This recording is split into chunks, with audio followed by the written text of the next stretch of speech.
Hi friends, ఈరోజు మా breakfast వచ్చేసి తెలంగాణ స్టైలు పోపు అన్నం అండి. ఇక్కడ మేము నైట్ మిగిలిపోయిన అన్నాన్ని అయితే తీసుకుంటున్నాము. మీరు వేడివేడిగా కూడా తీసుకోవచ్చండి. ఇలా పొడి పొడిగా చేసేసుకోవాలి రైస్ అంతా కూడా. ఇక్కడ ఇందులోకి సాల్ట్ అలాగే లెమన్ కూడా యాడ్ చేసేసుకొని ఒకసారి అయితే మనం అన్నానికి బాగా పట్టించేసుకుని సైడ్కి పెట్టేసుకోవాలండి. ఏదున్నా లేకపోయినా పొద్దున్నే చాయ్ టిఫిన్ అయితే ఉండాలి మా ఇంట్లో అయితే.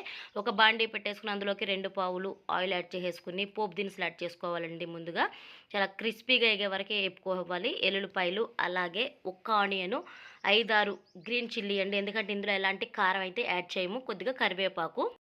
పోపులో మర్చిపోయానండి, ఇక్కడ పల్లీలు కూడా యాడ్ చేసేసాను. మీరు ఇందులోకి చిన్నగా జింజర్ గార్లిక్ పేస్ట్ కూడా యాడ్ చేసుకోవచ్చండి. నేనైతే యాడ్ చేయలేదు. ఇలా ఫ్రై అయిపోయింది కదండి, కొద్దిగా పసుపు కూడా యాడ్ చేసేసుకుని అన్నాన్ని మొత్తంగా కూడా పోపులో యాడ్ చేసేసుకోవాలండి. అమ్మీగా ఉంటుంది అసలుకి పోపు అన్నం, పులిహోర కాదండి. తెలంగాణలో చాలా ఫేమస్ అయిన రెసిపీ అని చెప్తాను. ట్రై చేయండి. Bye friends.